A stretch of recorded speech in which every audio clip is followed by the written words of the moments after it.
republic for which it stands, one nation, under God, indivisible, with liberty and justice for all. Thank you. We have a call to the public for anyone who wishes to speak at this time. There'll also be a time at the end. Seeing that we have no one that wants to speak right now, Pete, you are up. Thank you, Mr. Chair. Sorry, old man doesn't run up and down the stairs like he used to. Let's start with the monthly enforcement report. We had 67. I'll let you know what we're doing is we're going through and auditing a lot of the files, going back out, see if they've been corrected. We're recategorizing these and reprioritizing them with the new staff that we have. Continue to work with the prosecutor's office and the magistrate on the new civil infraction ordinance that we'll be bringing before you folks hopefully in the next month or two. As far as monthly building permits, we have 32 building permits. It's hopping. If you look at the sheet we gave you, there's quite a bit of residential new construction, but a lot of commercial new construction as well. So it's keeping us busy and doing quite a number of plan reviews. Those are precursors to the actual building permit after we're finished with it and issued. So we're expecting that next month to be a little hefty on the building permit side. So, and zoning permits would essentially correspond with that, except for it would include things like pools and such, which sometimes only require electrical permit. Yeah, I've been hearing house selling is pretty good. Yes, and we'll be able to give you a general idea of what's going to happen with residential ratios. Essentially, what from equalization we do a sales study. We'll look at all those sales that have happened in a 2-year period. And yes, things are moving. We'll be able to give you in the next month or so residential values are going to go up 4 to 8%. That's kind of what we're seeing right now. But when we get those finalized, we'll bring it back to you. Okay, real good. So everybody's taxes going up? Well, the taxable values are going to go up at the rate of inflation. So if someone doesn't sell their home and their market value, we can make it $250,000 for their market value. Their taxable's much lower because they've been there for a number of years. Their taxable's only going to increase at the rate of inflation. But when there's turnover and the new home sells, that taxable value comes up to the assessed value, so you'll see more of an increase in the rate of inflation. So we'll be able to give you those numbers next spring. So when a new owner buys it, you gotta know that, right? Should know that. We speak to a lot of folks on the phone, explaining that to them. Real estate agents are usually first to say, yeah, your taxable value is going to uncap to the assessed value, half of the market value. Any discussion on monthly building permit report? Any questions for Pete on anything else? Thanks, Pete. Thank you. You have a couple of things coming up here, I see. Moving on to item 5, I need a motion to approve the L 40292020 tax rate request as presented. Moved by Dan. Support.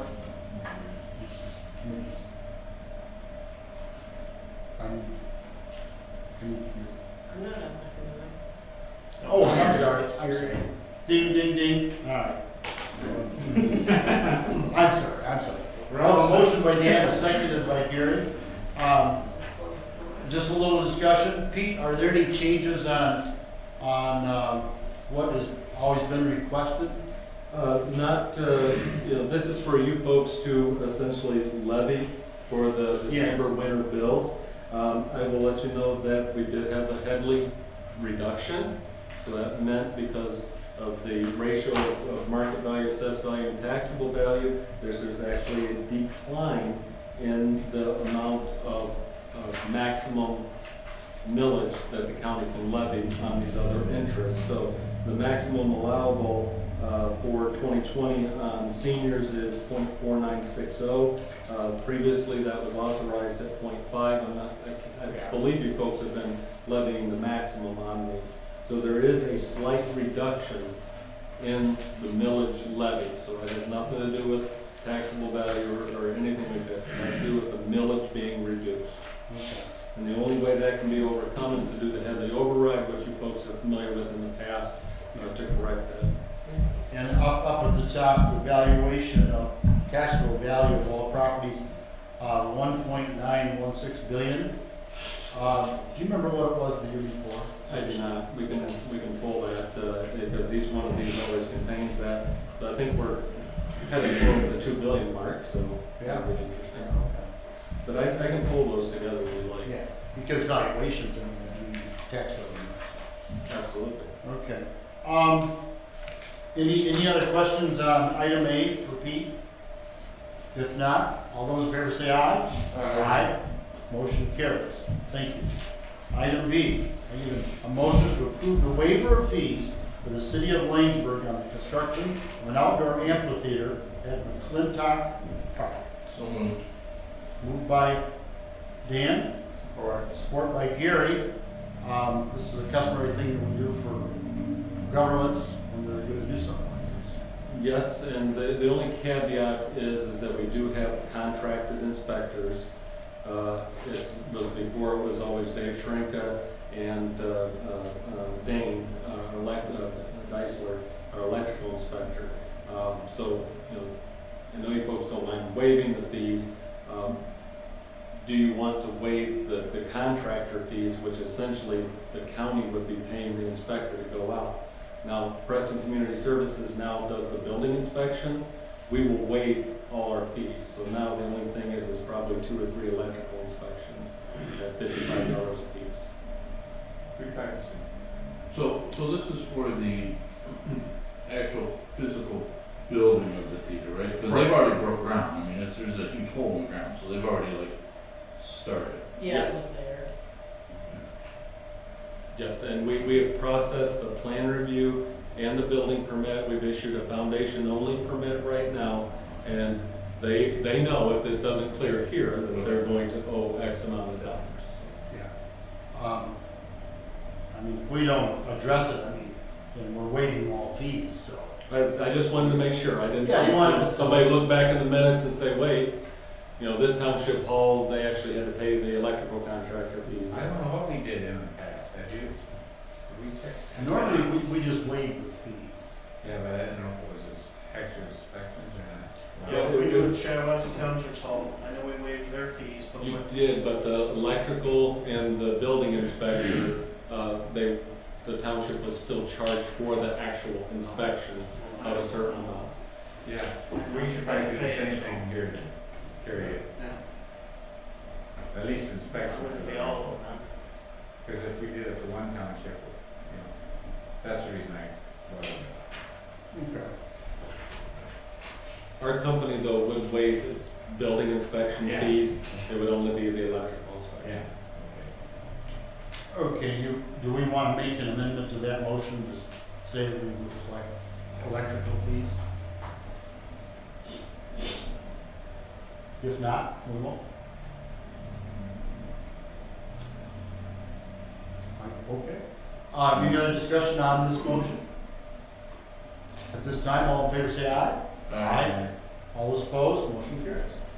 Item C, need a motion to authorize the expenditure of up to $10,000 from the Waste Management Fund for the construction of bathrooms at Lytle Road Park. So moved. Support, there's motion support. I'll give a little background on this. We have Parks and Rec met this month on the first Wednesday of the month, and we've had a lot of activity at Lytle Road Park in the Shiawassee River. People have been putting in at Chi-Town and canoeing at Lytle Road Park, and there's not a bathroom there. So, if we have, I think it's approximately 209,000 or something like that in our waste management funds right at the moment. Of that, 26,000 is committed for some matching funds for the Henderson Park activities and so on and so forth. But other than that, most of the money, there's some money, of course, for hazardous waste and e-waste, but we have quite a balance in there. So the Park and Rec Board felt it would be a very good idea to build basically a pit toilet there, just like we have over on, Gap Road Park. And that has really been successful, because to try to put a outside Johnny there, he gets tipped over. And we go on Is, with is this gonna be like the same model, same design, handicap accessible, everything? Yep, that- yep, that- Yep. And then, obviously, there's a lot of money in that fund right now. How much do we have committed to Lanesburg for the recycling if they do get that grant? I mean, there's still We money in it, already, we committed, what, 7,000? right? Also, there's plenty, Yeah. then, okay. Yeah. Go ahead. Yeah, remember, it's just 1,616, and we committed 7. To make, or 8, but they just, yeah, it was had to be 20,000. It was under 10. Okay. Yeah. Yeah. From my memory, it was 7.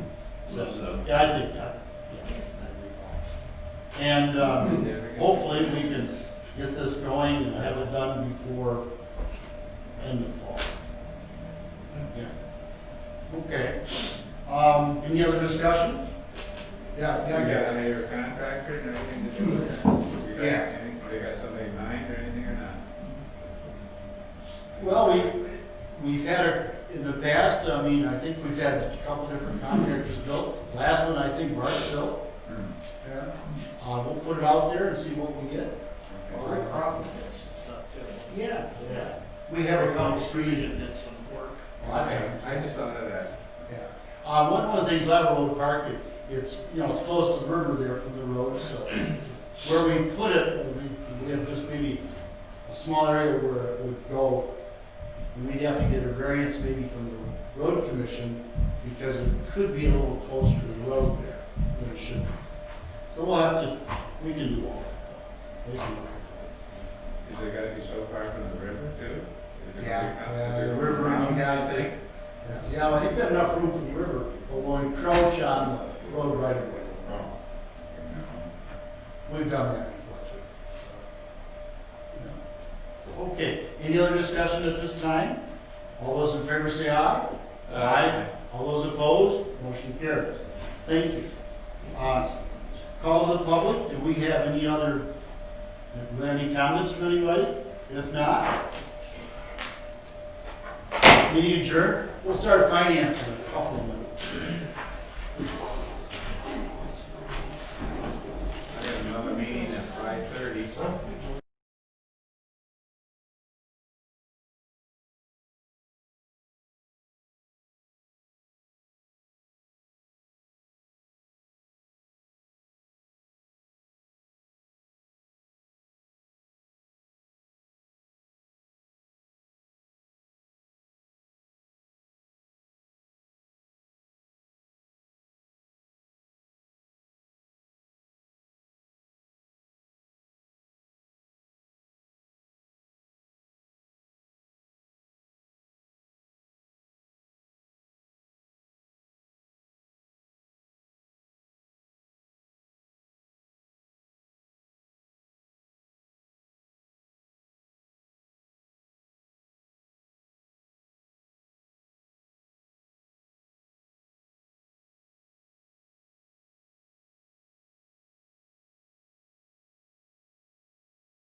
We have a lot of financial things that we have to take. Shall we stand for the pledge? I pledge allegiance To the flag of the United States of America and to the republic for which it stands, one nation, under God, indivisible, with liberty and justice for all. Thank you. Okay, call the public. Do we have anyone who would like to speak at this time? Okay, we do have one at the end. Okay, thank you. Agenda items. Let's look at A. I need a motion to adopt the recommendations as presented by 44 North for changes to employee health care coverage. I'll make the motion. Support. There's a motion and a second. I got it right this time? Yeah. And now, discussion. We started this process a while ago, it would have been a little quicker, but we had COVID-19 kind of jump in. But realistically, 44 North came in, they do a lot of work for, they did a lot of work for Pleasant View and our road commission, and they take a look at our Blue Cross Blue Shield and tell us how to save money. Sometimes Blue Cross Blue Shield doesn't want to hear it. That's okay. But in your notes, you will notice that we expect an annual savings of at least $700,000. And let me kind of dwell on that a moment. Every year, Blue Cross Blue Shield will tweak their plans. And if you don't stay on it every year,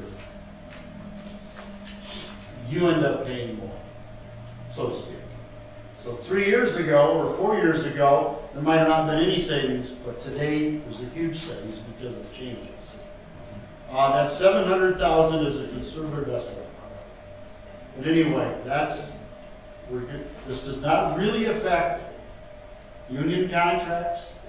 It doesn't really affect our elected officials, our other employees, and not unions. We could go into more explanation. Brian, if you want to add anything to that. I would just say, technically, it is not a change. Non-technically, it is a change. And now that sounds backwards, but essentially what it is, it's going to be some administrative changes on our end. It will not affect coverage that the employees currently receive. However, some of the processes will be slightly different, so related to deductibles. So for example, beforehand, we didn't have a card. The employees will now have a card where they will charge their deductible on. We're paying the difference in the deductibles. So while we're going to a higher deductible plan, we're not passing that on to the employee. The county is paying it, and it's still that much more cheaper for us. So let's say we have that debit card, and employees are given that debit card, let's just say it's $500. And it's a healthy year for that family, and they don't have any deductibles, so they only have 100. What happens to the 400 on the card? We save it. So it is, so it's a, so we as a movement. The county. So if we don't have to expend that deductible money because the employee is young and doesn't have any medical issues or whatever the case may be, we would save that additional sum of money because we So wouldn't how have to does expend it. it work that they can only use that card for deductibles? Because now John will be here on Wednesday to explain how it works. I do not know the intricate mechanisms of it, but it's like a credit card, but not used for anything else. It has to do with the numbers that are on it. Yeah, once the 500 is used up, we're actually end up paying, The difference. then the Blue Cross Blue Shield kicks in. So, And he'll explain out the technical elements of how it works. And what I really like about this company is we've used them in Durand for about 12, 15 years. And in the process of using them, they have saved a lot of money for the city of Durand on health care by the changes that have been made, et So how cetera. much is this going to save us, do you think? $700,000 conservatively. Possibly more if not everyone uses that money, right? If they don't use it, plus I think by the time we calculate other plans, the savings could be potentially more. yeah. And also too, keep in mind that by keeping 44 North as our expert in this area, any changes that Blue Cross Blue Shield is recommending or going to do, they'll be on top of it. And they'll, of course, indicate to us which avenue is the best avenue. And that's good. We need help in that area every year because they change a lot of things every year. And I will point out that, this will have the employees will have a lot of questions about this. It will not start until January 1. 44 North will be here for several presentations, both in person and online, to explain how everything works. And they have a 24-hour staffed helpline that our employees will have access to. 7 days a week. 7 days a week. And John O'Connor's been very helpful, the gentleman that's a rep, and he's been in this business a long time, and he was very knowledgeable. Very. Do we have to pay him a fee? He gets a collection of the fee. There is a brokerage fee that you can give that is technically part of the Blue Cross Blue Shield premium that they have been able to keep for themselves, and now Blue Cross Blue Shield will have to pay him the brokerage fee. Oh. So. thought I would ask. No, it's interesting because not only because we dealt directly with the company and didn't have a broker, they got to keep that fee for themselves, and now they're gonna have to pay it to him. Oh, okay. So it's actually built into what we have been paying for years. Those little quirk things and how you pay for insurance. So we're paying our expert now to help us make sure that we pay the least amount. I just wanted to raise the issue. Yeah. They No, weren't- it's a they're good not issue, happy. it's a good question. Okay, do we have any other discussion at this time? All in favor, say aye. Aye. All opposed, motion carries. Okay. Item B, approve the employee buyout resolution number 20-08-10 as presented. I make a motion. Support. There's a motion and a second. We're going to discuss this. Brian, I'm going to turn that over to you Okay. to make the discussion. So several years ago, the county offered a buyout under Margaret McAvoy, and since then, we have not offered any additional buyouts. However, as we approach kind of some fiscal uncertainty, and the fact that we need to reduce our budget just because of the way Shiawassee County has been operating the last several years, it's prudent to offer some of the older employees who are under various plans, various legacy costs and contributions, an incentive to retire. Now, these individuals are not, we would not be adding to their years or anything like that. These are individuals who are already eligible to retire, but have not for whatever reason. So in the police department, they would be over 50, and they would have their years of service, which is 25. And we have 6 people or so that qualify for that. We would give them an incentive to retire, and then we would close out all those plans and those old contracts. For other employees who are not part of those union agreements with the Sheriff's Department, the retirement is 60 and 10 years. And we have several individuals that have at least that or more. So this will help us move them out, close their plans, close out MERS, which is going to be on the agenda for next month, and as we hire replacements, and we'll have substantial savings. Now, we are going to pay for this in one of 2 ways. Now, currently, we have saved probably half the amount of money that we need for the payroll savings related to the work shares program that we can use to pay for this buyout. If that is the case and we do not have any additional work shares program, we will split it between a payment of the $15,000, half of it in December, half of it in January. We go back to the work shares program, which I anticipate we will shortly, then we will continue saving and we'll end all of our legacy costs for payroll savings in this particular year, which will end on December 31st. The employee's last day would be December 31st. They have to serve us notice and MERS notice 60 days ahead of time to be eligible to start drawing their retirement, and then they would leave on January 1 or agree upon a date that they negotiated with me. We have a couple individuals that have to go until January 18th. To capitalize on all of their plans. 18 more days. So, no giving extra time, no extra contribution to MERS, this does not increase our legacy costs. This is just a financial incentive, cash financial incentive Correct. for people that are already eligible, that have not retired, to retire. Correct. This does not add to their final compensation. It says that in there. And we will not, this is not for health care, et cetera. The only group that gets post-retirement health care is individuals that work at the Sheriff's Department or under one of the Teamsters contracts. No one else gets that. So most of these individuals are right about, the ones who are not in the Sheriff's Department are at Social Security age. So they should be able to use Medicare. So what number do you think? 10 to 15 people.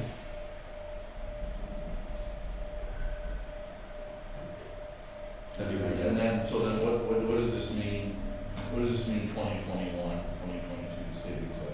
So for example, in order to cut, I'm going to use the Sheriff's Department, in order to cut 15%, because they have a small group of deputies, they are, and most of these deputies are on the higher end Right now, if none of them retired and we cut the 15% to make the budget work, road patrol would disappear for the evenings of next year. However, with this cut, with those guys retiring, even though we lose a lot of experience, we will be able to hire individuals that will be closed out of MERS, will be able to end their legacy costs, and still, theoretically, the goal is we'd still be able to keep night patrol going into 2021. And that's really the big difference. There's enough of a substantial savings, we'd still be able to have a night patrol versus not, because for what, and it's well deserved, and they're at the top of their career, etc. But for what they're being paid, those 6 individuals, we could still hire 6 new guys and have a 50% savings. So what does it mean for other employees and for other departments? They won't have to lay people off to reach their 15%. They'll be able to do it through attrition. So, I mean, I had a discussion with someone from the prosecutor's office today. I had a discussion with a couple of people in front of the court, someone in circuit court, district court. I've heard it from a few people, but nothing specific yet. And that's where we're at. So they wouldn't have to lay anyone off to get to that 15%, or they would have to lay fewer people off to get to that 15%. And it's not something that we do regularly. I mean, I think the last time was Margaret McAvoy, and that would have been 12, 15 years ago. 2008 maybe? 2008. And this resolution is based on hers, and the numbers are not different. I just changed how it functioned. Because she did it as an insurance buyout, and I'm doing it as a cash buyout so that we end all obligations. Okay, so you mentioned the potential of us back into deferral thing. What have you heard this latest? So today, I guess Trump signed something that he's backing off of the 25% from the states having to contribute. So Thursday, Gary, Jeremy, and Cindy and myself were at the SEDP annual meeting, and I had an opportunity to talk to Ben Frederick. As it currently stands, in order for the state to accept the Trump resolution as presented that required the 25%, the state legislature would have to appropriate that 25%, and they were going into session this week, and they would be taking it up. However, that then means it's going to have to go further down the road. It's going to take several more days, several more weeks, potentially. Him backing it up to be $300, and then if the states want to add extra, they can, is what I heard this afternoon. So that may still, we're still probably looking at a couple of weeks before we go back to it. Because there's going to be an argument if he has the authority to actually do this by executive order. So what's the break even at $300? The break even is at least, when I calculated this, employees have to get at least $200, it was slightly under $200 to be making the same amount of money they normally would, an average employee. Right. So at 300, it's still a little extra. Okay. Yep. Now, some will be a little more, some will be a little less. So we'll kind of wait and see, but we'll get it lined up. If it comes, it comes. And we already voted on this right last month, so we're good to go, right? Yes, Okay. yep, as soon as the green light goes for furloughs and they begin it again, we'll start immediately. And then if this passes on Thursday, I'll be starting to do a Google kind of poll to get a number of interested individuals, start having some discussions about what that would look like for people that want to retire. Goodbye. Okay. Any other questions for Brian or any other questions? If not, all those in favor say aye. Aye. All those approved? Approved. Okay, item C. Need to adopt the drain budgets presented. Okay, Motion. Support. motion and supported for Fund 639, 801, 802, 804, 851. Realistically, this is what our drain department and drain commissioner do for when they work on drains, money flows in and out of these funds for all those activities. Our accountants asked us just to make sure that we have the funds set up for the appropriate amount of money, and then adjust them during the year. Correct. And so, it's, nothing really changes for the department, the drain office, but they just wanted this so it flows a lot better through our BS&A. And if I may, so we're monitoring very closely because of budget constraints, any kind of overage.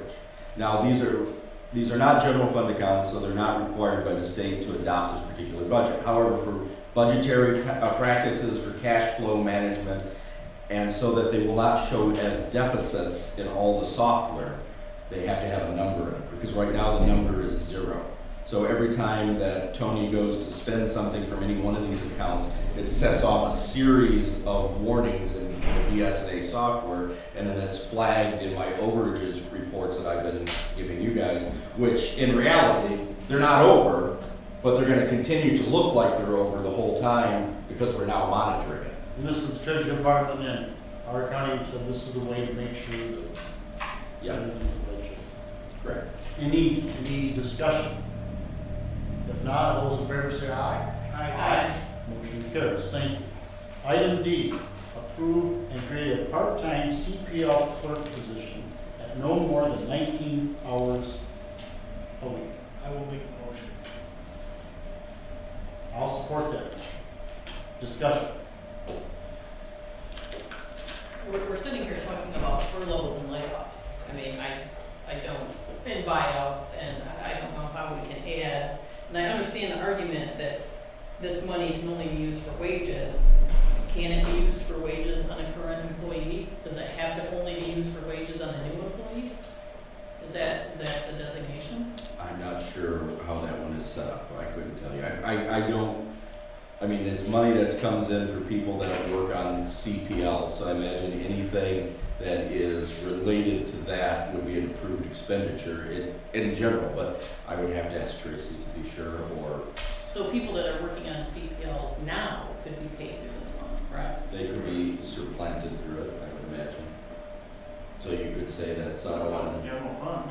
what's that? That would help the general fund. So someone who's working on CPLs in that office, if they're, that's 25%, this is just a theoretical, if that's 25% of their job duties, they could theoretically take 25% of that money from that particular fund.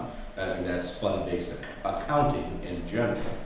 I mean, that's how it would work, but I can't speak to the need of beyond that.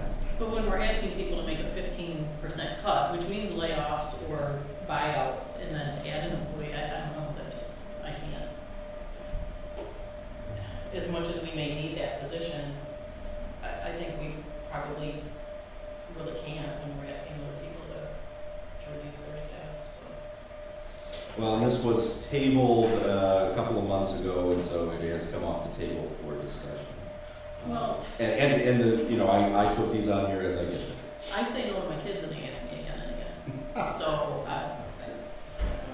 But it was tabled, and so when something's tabled, it does eventually have to come off the table. And that's something that has to happen at this table. Is the CPL fund, is that growing? I don't know. It should be, Yeah. yes, it is. Okay. Can I speak? Yeah, oh, yes, yeah. To answer your question, Commissioner Garber, there is a percentage that, yes, they can. We do an annual report, and the wages for me and the 2 employees that are there, there is a percentage that can be taken from that fund. I have offered that in my other presentations as far as bringing this before you, and I certainly understand what you were saying. This fund, the last time I looked at it, was almost at 189,000.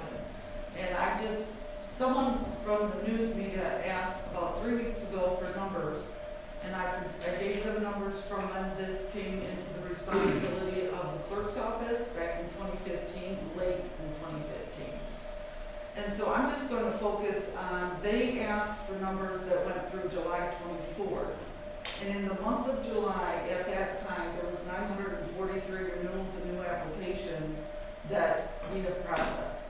Since we've opened up to the public, we have processed 286, that's 3 times handling applications. Some people don't even get numbers, so I thought I'd bring boxes. 2 of these are renewals and have been approved. 2 of these, and they're full. And 2 of these, because they're split alphabetically, because we have that many new applications, is what we've been dealing with. As of January 1st, August 17th today, I looked at the numbers before I came over, and right now, it's at 1,168. That's usually my end year number. And I had an employee out today, so I was covering, he had CDLs and marriage licenses all day long. I understand how it looks, and we are at a major election time. We've come in on Saturday, it's like I explained to Dr. Hawes, it is a vicious cycle of trying to make up and get the work done that needs to be done. And we're just constantly, things are being, we have deadlines on certain things that we have to meet. This line item can only be used for this particular function, and so it's a matter of I'm coming in and getting the trained on the CDL first, but it's no insurance, we investigated that as we passed, it's 19 hours, it's 19 hours may not seem like a lot to you, but for me and my staff, none of them have taken vacation. I mean, I've been before you a number of times, and I think I've shown the numbers time and time again. We're only just seeing an increase. There are classes going every weekend for months, and all of the counties are seeing an uptick. So 286 in 3 weeks. There's 3 of us. That's a lot. I'm talking about everything else. That's my pitch. Any other discussion? Yeah. Aside from this fund, are you still going to be able to make the 15% cuts? I haven't Was a simple society. I haven't been able to look at the budgets at all because of the deadlines that are so intense right now for the November election. I believe so. I'll try to look at that before. But if you can make the cuts that everyone else has to, but it doesn't affect it, then I don't see why. You get employees coming in and working on Saturdays. And they're probably getting paid overtime. William is just not getting paid overtime. It's a wash.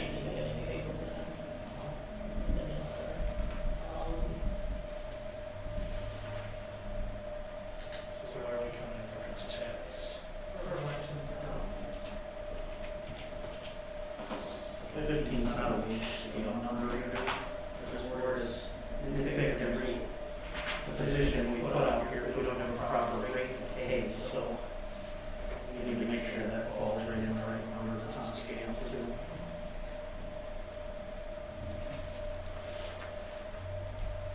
Any other discussion? What was the scale on the meeting? Well, what are the others, just threes or fours? Threes. Entry level threes are 1390. 1477. So it's just, really get paid more than the others? Because they're not tied to anything. They don't get any benefits or anything like that. We live with the number of 14,774. And then we just got 15 because so many people can't. Back election workers are getting paid $15 an hour. I thought that was kind of like the average number of what people are saying yes to for part-time positions with no benefits, no holidays. They don't get paid for holidays, no vacation, nothing. I understand that logic, I would caution. Why not the department head? I think it's bringing new people in to do a new job at a higher rate than what we already have people So- serving on. I think both that are in the Bible records are over that $15. Yeah, they're 2 years in. So, do you expect to bring this person in 3 hours every day or what? Morning or 2 days a week or 3 days a week? It would be a discussion to have with that person and then really establish on to talk about what works best. I mean, I just did a quick figure, I mean, you're only looking at $300 salary a week, sort of. Pretty difficult to find somebody that part-time job. I mean, they may have to have, more time. Do you have anybody in mind? It is, Okay. someone is approaching me. Okay. It is not official because they have election experience, they just want something to do. Well, we got to sit here and hammer out where we're on scale and the exact details where we got to take.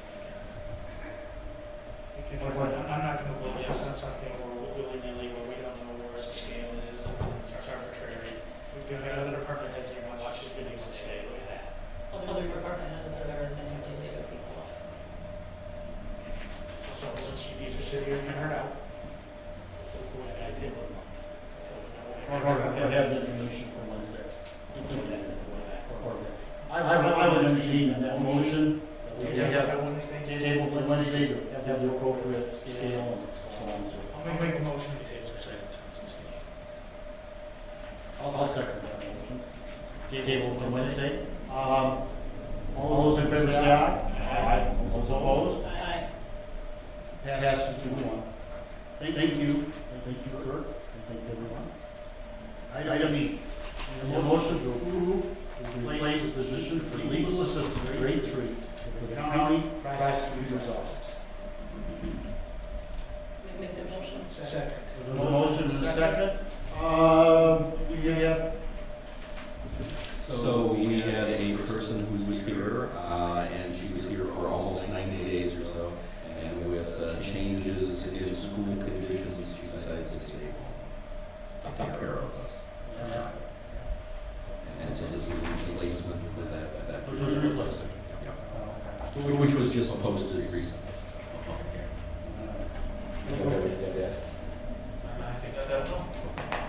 Any other questions on this? If not, all those in favor say aye. Aye. Motion carries. Item F. Approval of bunch of these. I need a motion to approve the following fiscal policies. The federal grant compensation policy as presented. Approve the fund balance classification policy as presented. Approve the capital asset management policy as presented. And approve the federal grant management policy as presented. These are basically boilerplate things. Need a motion? And then we make the motion. Motion, and a second by Cindy. All those, okay, discussion. Ryan, just touch on. So, you may or may not be aware that sometime last year, or maybe a little longer ago, the Department of Treasury for Michigan did a spot check visit on Shiawassee County. And in that discussion, and after they looked at the books and several of our policies, sometime last year, they had asked for several policies to be adopted. These financial policies were crafted by Maynard and Fisteris and then augmented by us. There are 6 of them in total that have to be adopted, and state has paid for this work for us to adopt them. These are 4 of the 6. I will finish adjusting the other 2 for next time, and the only reason they have to be done by August 31st, but they can be approved in September still for us to get payment. The last 2 is a travel policy and a credit card policy. I have to mesh those together with what we're currently already doing for travel and credit card. So those 2 are taking a little longer, as opposed to these 4 in particular, which we do not have. Now, they are standard kind of boilerplate in that they set out rules and regulations that we will follow and adhere to that are best financial and accounting practices, and these are things that the state wishes to see implemented. Is this all through the state? All through the state. They have paid for this, but their payment of it is, and us doing it and then adhering to it, is so that they don't come back to see us. Okay. Any questions, any discussion? If not, all those in favor say aye. Aye. Motion carries. Thank you. Item G, we need approval for the following journal entries. We will do these all together. Okay. Journal entry 1. Debit 111 025, credit 101, 772, 717 dash, .000, $897,172 as of August 11, 2020. Second journal entry. Approved journal entry 2, debit 101, dash 172, dash 801.000, credit 101, dash 202, dash 801.159,171 as of May 31st, 2020. And then the third journal entry, debit 101, dash 172, dash 801.000, credit 101, dash 202, dash 801.100 for $3,573 as of July 31st, 2020. Motion to approve. Motion, or a second, discussion, Brian, you want to touch those minutes? So this is actually, I know those are large numbers, but there's actually no cost associated with it. It's a net zero change. And all three of those items either reflect where they were billed to, or debited to a wrong account and should be credited to something else, or one in particular, a large one, the accounting system changed related to MERS, and so now we have to reflect that. Standard practice, these journal entries should probably be done quarterly to reflect things so that we have less to do at the end of the year for entry of journals. And these three were pressing or paramount to do. Any other discussion? Any other discussion? If not, all those in favor say aye. Aye. All those against, say nay. Motion carries. Thank you. Down to call to the public. Anyone might like to speak at this time? If not, any other discussion? Thank you.